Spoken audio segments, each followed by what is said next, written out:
ایک والد اپنی بیوی اور بیٹی کو الوداع کہہ کر نماز کے لیے روانہ ہوتا ہے۔ بیوی اور بیٹی کاموں میں مصروف ہو جاتے ہیں، مگر چند منٹ بعد ایک دھماکے کی وجہ سے گھر لرز جاتا ہے۔ بیوی اور بیٹی دیکھنے کے لیے باہر نکلتی ہیں تو پتہ چلتا ہے کہ نماز کی جگہ دھماکے سے تباہ ہو گئی ہے اور بیوی بیوہ اور بیٹی یتیم ہو گئی ہے۔ لاکھوں مسلم خاندان ایسے ہی صدموں سے گزرتے ہیں اور اس کی وجہ ان کے مسلم بہن بھائی ہی ہوتے ہیں۔ مسلم کمیونٹیز کے لیڈرز ایک دوسرے پر کفر باندھتے ہیں اور کمیونٹیز بکھر جاتی ہیں۔ پچھلے 20 سالوں میں مسلم دنیا نے تقریباً 1 لاکھ کروڑ ڈالر کا نقصان کھایا، لاکھوں جانیں گنوائی، لاکھوں لوگ بے گھر ہو گئے۔ اور جب یہ سب ہوتا ہے تو دنیا کہتی ہے یہی اسلام ہے۔ یا سر یہ سب ہوتا ہے فرقہ واریت کی وجہ سے۔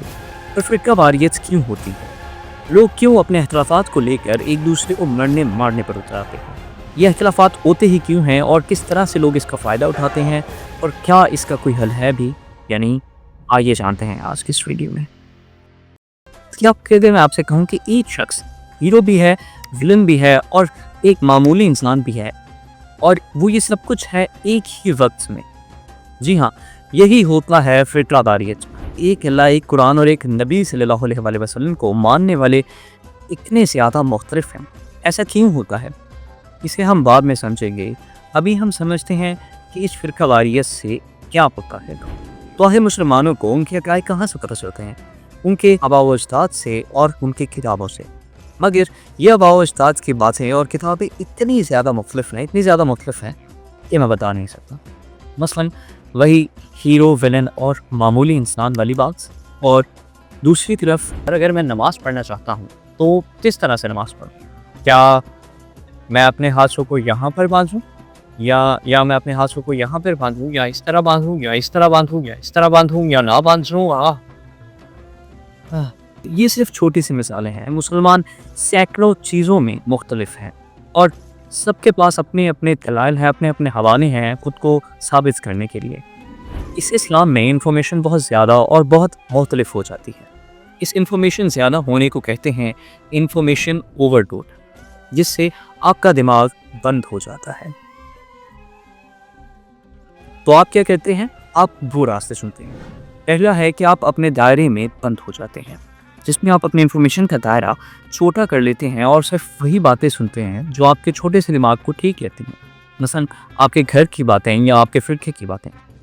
اس دائرے کے باہر کے نظریات آپ سننے کی ہمت ہی نہیں کرتے، جس سے لوگوں میں عدم برداشت بڑھ جاتی ہے اور فرقہ واریت اور زیادہ ہو جاتی ہے۔ مثلا ہر فرقہ اپنے اپنے علماء کو سنتا ہے، اپنی اپنی عبادت گاہوں میں جاتا ہے اور ایک دوسرے سے بالکل مختلف رہتے ہیں، جس سے ایسے نظریات پیدا ہو جاتے ہیں جو کہ اصلیت میں ہوتے ہی نہیں ہیں۔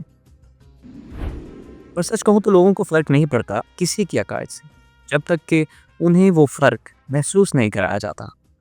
اور ایسا کرتے ہیں سیاسی یا مذہبی رہنما، جو پیسے اور انفلوئنس کے لیے مسلمانوں میں چھوٹے چھوٹے فرق کو زندگی اور موت کے مسائل میں تبدیل کر دیتے۔ اس چیز کو کہتے ہیں ڈیوائڈ اینڈ رول۔ دنیا میں ایسی کئی مثالیں ہیں، جس میں سے ایک ہے حق نواز جہنوی کی مثال۔ حق نواز جہنوی کے نظریات پر مبنی 2 گروپس سکہ صحابہ اور لشکر جہنوی نے 250 سے زائد حملے کیے اور کئی ہزاروں شیعہ شہید کر دیے۔ تصور کریں، ایک ماں اپنے 9 سال کے بیٹے کو جمعے کی نماز کے لیے تیار کرتی ہے۔ بیٹا مسجد میں پہنچتا ہے کہ اچانک سے 2 لوگ مسجد میں گھس جاتے ہیں اور 10 منٹ تک گولیاں چلاتے رہتے ہیں۔ ان گولیوں میں بیٹا مارا جاتا ہے، جبکہ وہ شخص جس نے یہ سب شروع کیا، اس کا بیٹا لوگوں میں مشہور اور طاقتور ہو جاتا ہے اور سیاست میں آ جاتا ہے۔ اسی طرح یمن میں شیعہ شخص کہتا ہے کہ وہ نبی صلی اللہ علیہ وآلہ وسلم کے خاندان سے ہے اور حکومت کا حق رکھتا ہے۔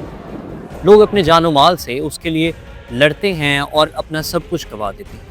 تصور کریں، ایک 12 سالہ لڑکی نور، جو ان دنگے فساد کی وجہ سے بھوک میں ماری جاتی ہے، جبکہ وہ لیڈر جس نے یہ سب شروع کیا، اس کا بیٹا ہزاروں ڈالرز کی گھڑیاں پہن کر پھرتا ہے۔ اس کے علاوہ سیریا کا ایک لیڈر اہل سنت کو ٹیررسٹ قرار دیتا ہے اور لوگوں کو فرقہ واریت کی الجھن میں ڈال دیتا ہے، جبکہ وہ خود پورے ملک پر قابو کر لیتا ہے اور بھرپور کرپشن کرتا ہے۔ کئی بنگلے، گاڑیاں، سونا، پیسہ، فورن انویسٹمنٹس کرتا ہے اور لگژری اپارٹمنٹس بنواتا ہے۔ جب سیریا کے لوگوں کو یہ پتہ چلتا ہے تو وہ اپنے خاندان کے ساتھ موروکو جا کر رہنے لگتا ہے۔